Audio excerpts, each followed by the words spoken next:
प्यारे बच्चों, हिंदी स्वरूपा चैनल में आप सबों का एक बार फिर से स्वागत है। बच्चों, आज हम लोग इस वीडियो के माध्यम से हमारी पाठ्य पुस्तक बसंत से पाठ 11 पढ़ेंगे।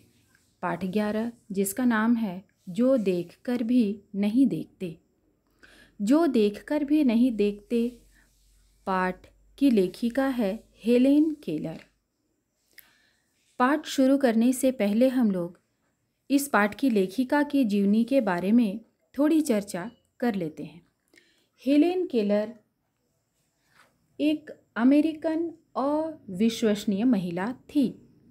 ये स्वयं भी अविश्वसनीय थी और इन्होंने अविश्वसनीय कार्य किए। इनका जन्म 27 जून 1880 को अलाबामा, अमेरिका में हुआ। 19 महीने की उम्र में इनको एक भयंकर बीमारी हो गई थी, जिसके बारे में डॉक्टर भी सही नहीं बता पाए कि आखिर ये बीमारी है क्या। नतीजा ये हुआ कि धीरे धीरे इनकी दृष्टि क्षमता घटती गई और दृष्टि क्षमता के साथ साथ इनकी बोलने की शक्ति और सुनने की शक्ति भी घटती गई और ये बिल्कुल अंधी हो चुकी थी। यानी कि वो बिल्कुल भी देख नहीं पाती थी, सुन नहीं पाती थी और बोल भी नहीं पाती थी। आप उस जगह पर स्वयं को रखकर सोचिए, कितनी तकलीफ़ों से भरी जिंदगी थी और सबसे बड़ी बात ये कि कितनी छोटी थी, मात्र 19 महीने की बच्ची। ये सिर्फ किसी वस्तु को छूकर और उसके गंध से पहचान सकती थी। यानी कि छुअन और गंध से ही वो अनुभव कर सकती थी और कुछ भी नहीं।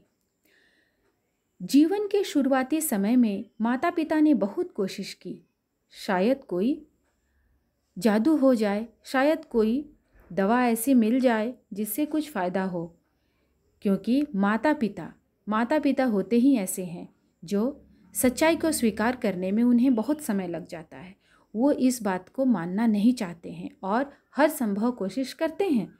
तो उनके माता पिता भी अपने बच्चे की इस हालत को स्वीकार नहीं कर पा रहे थे और वो डॉक्टर पर डॉक्टर दिखाए जा रहे थे। वो अनेकों तरह के इलाज कर रहे थे, लेकिन कोई फ़ायदा नहीं हुआ।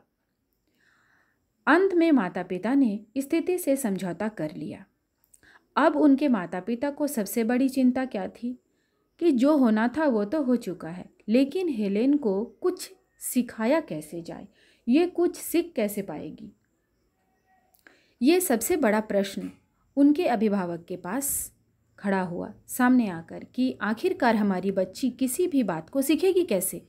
जैसे प्यास लगती है, पानी तो वो पी लेगी, परंतु ये पानी है, इसका नाम है पानी, उसको कौन बताएगा, क्योंकि यदि हम पानी कहते हैं तो वो तो कानों से सुन नहीं पाएगी। वो सिर्फ प्यास बुझा सकती है, परंतु वो क्या पी रही है ये उसे नहीं मालूम।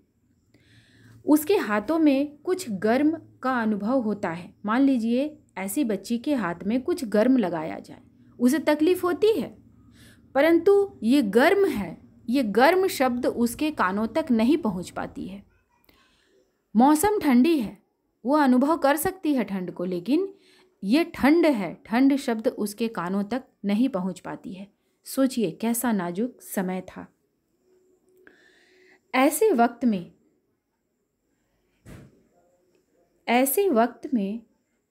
एन शेलीवेन नाम की एक ट्यूटर मिली। किनको? इनके माता पिता को, क्योंकि इनके माता पिता इसके लिए कोई ऐसे शिक्षिका या शिक्षक ढूंढ रहे थे जो इसे कुछ सिखा सके, कुछ भी सिखा सके, चाहे जैसे करके हो, परंतु उन्हें उसे कुछ सिखाना था। ऐसे वक्त में एन सेलिवेन नाम की एक ट्यूटर ने हेलेन को सिखाने का जिम्मा लिया, जिसे कुछ भी सिखाना संभव नहीं था। मस्तिष्क के दरवाजे बिल्कुल बंद थे। ऐसी बच्ची को सिखाने का जिम्मा लिया एन सेलिवेन ने। समय के साथ हेलेन ने धीरे धीरे वस्तुओं को समझना शुरू किया, क्योंकि एन सेलिवेन जो थी वो सिर्फ उसकी गुरु नहीं बल्कि उसकी बहुत ही नज़दीकी दोस्त बन गई, यानी कि उसकी आत्मीय बन गई। उससे बहुत गहरा उसका रिश्ता हो गया। और वो क्या करती थी, हेलेन को उसके माता पिता से दूर किसी एकांत जगह में लेकर जाती थी और उसे किसी एकांत नदी किनारे बगीचे के बीच में ले जाकर उसे बैठाती थी। और वो उसे किस तरह से सिखाती थी, क्या सिखाती थी, ये तो वही जाने और ऊपर वाला जाने। मेरे पास इसके लिए शब्द नहीं है, क्योंकि ये बहुत ही कठिन काम था, परंतु फिर भी वो कोशिश कर रही थी। और समय परिवर्तन हुआ, वक्त के साथ हालात भी बदलने लगे और कुछ वर्षों के बाद हेलेन ने बोलना भी शुरू किया। समय के साथ अब क्या हुआ, जो कुछ भी सीख नहीं पाती थी, कुछ समझ नहीं पाती थी, वो इतनी समझदार हो चुकी थी वक्त के साथ कि उसने घूम घूम कर अनेकों स्थान पर लेक्चर दिए, भाषण दिए।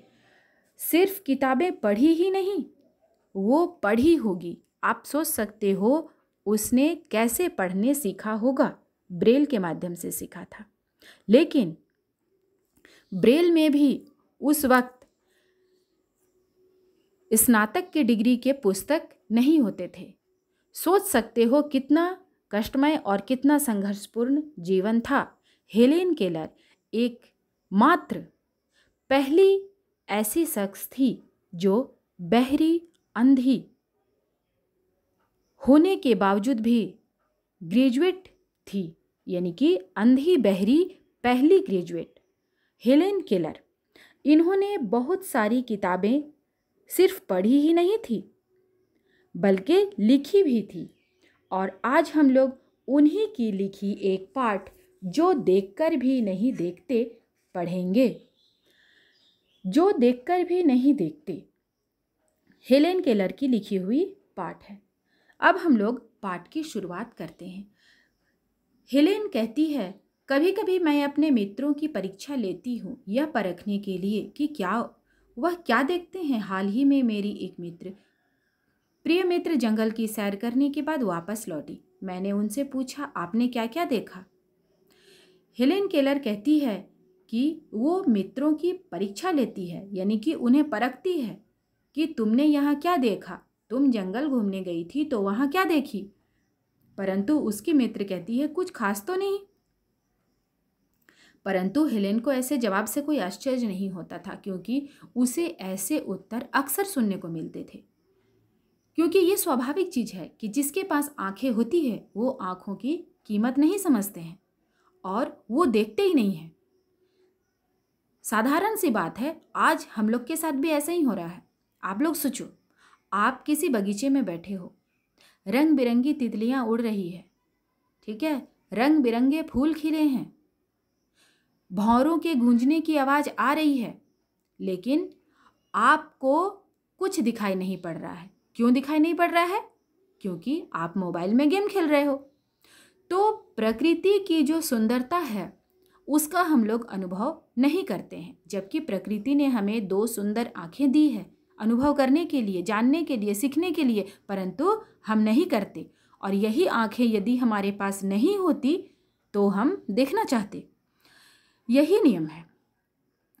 परंतु फिर भी हेलेन कहती है कि मुझे अपने दोस्त की इस प्रकार की बातों का कोई आश्चर्य नहीं हुआ, क्योंकि मैं अब इस तरह के उत्तरों की आदी हो चुकी हूँ, क्योंकि लोग उन्हें अक्सर इस तरह के उत्तर देते हैं।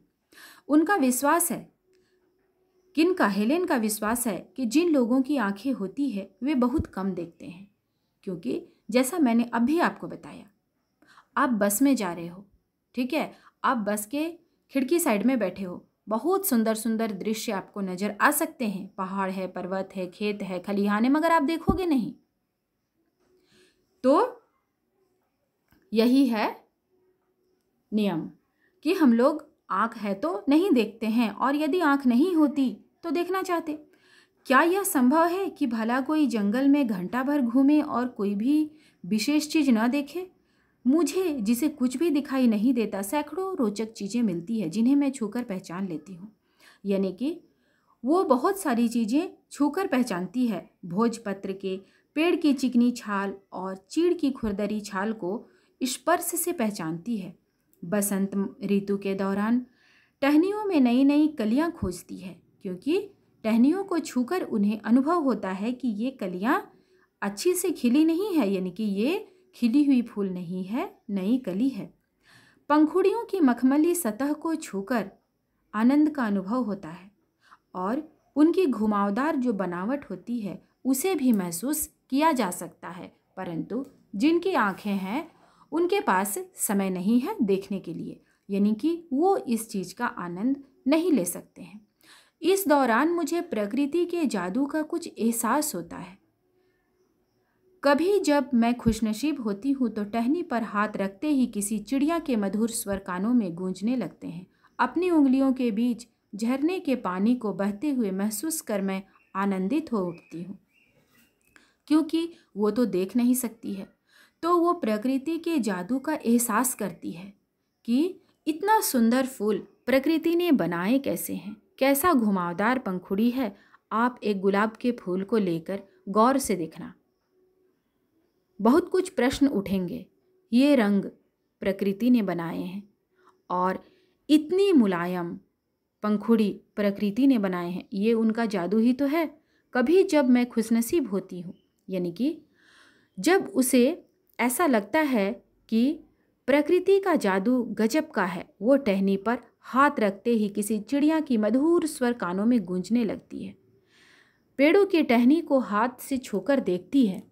जैसे ही छूती है, अचानक किसी चिड़िया के मधुर स्वर उसके कानों में गूंजने लगते हैं। हम भी सुनते हैं, आप भी सुनते हो, लेकिन हम लोग उसको ज़्यादा देर ध्यान नहीं देते उस पर। सुनते हैं, बस सुनते हैं, लेकिन वो इस चीज़ का पूरा पूरा आनंद उठाती थी। बहती हुई पानी जिसे वो देख नहीं सकती थी, हम नदी से बहते हुए जल को देख सकते हैं। आप देखे होंगे, आप बहता हुआ नदी का पानी या कहीं समुद्र देखे होंगे अगर, तो उस दृश्य को आप आंख बंद करके गौर कीजिए। जो देखे हैं, एक गजब का आनंद समाया होता है, एक अजीब तरह से आवाज़ आती है।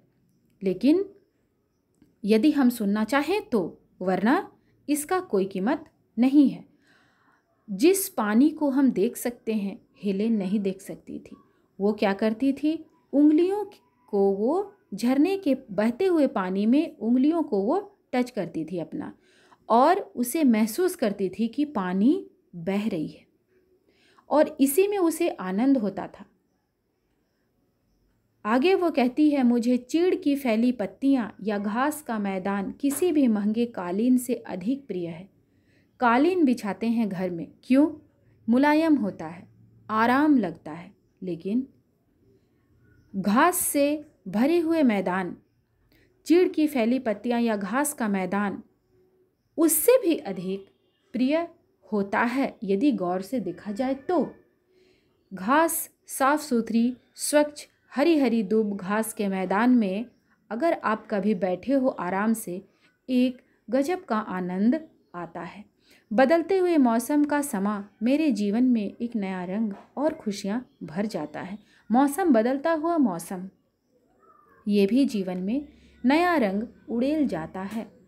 आगे वो कहती है, कभी कभी मेरा दिल इन सब चीज़ों को देखने के लिए मचल उठता है, क्योंकि अनुभव तो कर सकती है परंतु देख नहीं सकती है। उनका भी मन होता है देखने को। अगर मुझे इन चीज़ों को सिर्फ छूने भर से इतनी खुशी मिलती है, तो इनकी सुंदरता देखकर तो मेरा मन मुग्ध ही हो जाएगा। ऐसा वो सोचती है कि जिसे मैं देख नहीं सकती हूँ, सिर्फ और सिर्फ मैं छूकर अनुभव कर सकती हूँ, तो मुझे इतना आनंद आता है। शायद मैं देख सकती तो कितना आनंद आता। परंतु जिन लोगों की आंखें हैं, मेरी तो आंखें नहीं हैं, परंतु जिन लोगों की आंखें हैं वे सचमुच बहुत कम देखते हैं। तो क्या वे भी इतना आनंद उठाते हैं? नहीं, क्योंकि वो देखकर भी देखते ही नहीं। इस दुनिया के अलग अलग सुंदर रंग उनकी संवेदना को नहीं छू पाते। ये दुनिया बहुत रंगीली है, यहाँ अनेकों रंग बिखरे हैं, परंतु मनुष्य की संवेदना को छू नहीं पाते। मनुष्य अपनी क्षमताओं की कभी कदर नहीं करता। कहने का मतलब है मनुष्य के पास क्षमता तो है, परंतु वो उसकी इज्जत करना नहीं जानता। कैसे? मनुष्य के पास आंखें हैं, परंतु वो सही चीज को देखना नहीं चाहता, वो अनुभव करना नहीं चाहता। और भी मनुष्य के पास जितनी तरह की भी क्षमताएं हैं तो हैं, उसकी परवाह ही नहीं करता है वो, और जो नहीं है उसके पीछे भागता है। मनुष्य मात्र का बच्चों यही नियम है। मनुष्य जब बड़ा हो जाता है तो सोचता क्या है, छोटे थे तो कितना अच्छा था, और जब वो बच्चे होते हैं तो बड़ा हो जाऊंगा तो कितना अच्छा होगा, ऐसा होगा वैसा होगा। माँ के पास रहो तो लगेगा कैसा अनुभव करोगे, बाहर चला जाऊंगा, बाहर जाऊंगा, बड़ा हो जाऊंगा, ऐसा करूंगा वैसा करूंगा। बाहर जाओ, माँ के पास जाने का मन हो रहा है, मतलब कहीं चैन नहीं है। तो मनुष्य जो चीज़ मनुष्य के पास है, मनुष्य उसका कद्र नहीं करता है, और जो नहीं है उसके लिए ही हमेशा चिंता करता है या सोचता रहता है। वह हमेशा उस चीज़ की आस लगाए रहता है जो उसके पास नहीं है। मतलब जो है वो नहीं, उसकी कद्र नहीं है। आज मनुष्य के पास, जिसके पास दोनों हाथ है, तो उसे दोनों हाथ की कद्र नहीं है कि दोनों हाथ से क्या करना चाहिए। वो अपने आप को खुशकिस्मत नहीं समझ सकता है। लेकिन उनसे पूछो जिसके एक ही हाथ है या हाथ है ही नहीं, वो सोचता है काश मेरे दोनों हाथ होते। जो इंसान चल नहीं सकता है वो क्या सोचता होगा, काश मैं चल सकता अपने पैरों पर। और जो चल सकता है उसे अपने पैरों की कद्र ही नहीं होती है। ऐसे ही है मनुष्य के सोच। यह कितने दुख की बात है कि दृष्टि के आशीर्वाद को, यानी कि दृष्टि जो देखने की शक्ति होती है, वो भगवान का आशीर्वाद ही तो है। तो दृष्टि के आशीर्वाद को लोग एक साधारण सी चीज़ समझते हैं। वो समझते ही नहीं हैं कि ये प्रकृति का दिया बहुत बड़ा वरदान है। ये दो नेत्र जो हमारे हैं, ये विधाता के दिए हुए बहुत बड़े और अनमोल रत्न हैं। ये दो हाथ, दो पैर, मस्तिष्क, सोचने की शक्ति, ये जो विधाता ने हमें दी है, इसलिए हम बहुत ही खुशकिस्मत हैं, परंतु हमेशा सोचते नहीं हैं और इसे हम बहुत ही साधारण सी चीज़ समझते हैं। लेकिन ये बड़ा ही अनमोल है, जबकि इस नियामत से जिंदगी को खुशियों के इंद्रधनुषी रंगों से हरा भरा किया जा सकता है। यदि मनुष्य ठान ले तो सिर्फ और सिर्फ अपने दोनों पैर, दोनों हाथ, नेत्र से वो अपने जिंदगी को इंद्रधनुषी रंगों, कहने का मतलब हुआ इंद्रधनुषी रंग, मतलब इंद्रधनुष में कितने रंग होते हैं? 7 रंग होते हैं। तो 7 रंगों से, यानी कि जीवन को रंग बिरंगा और हरा भरा किया जा सकता है, ऐसा कहती है हेलेन केलर।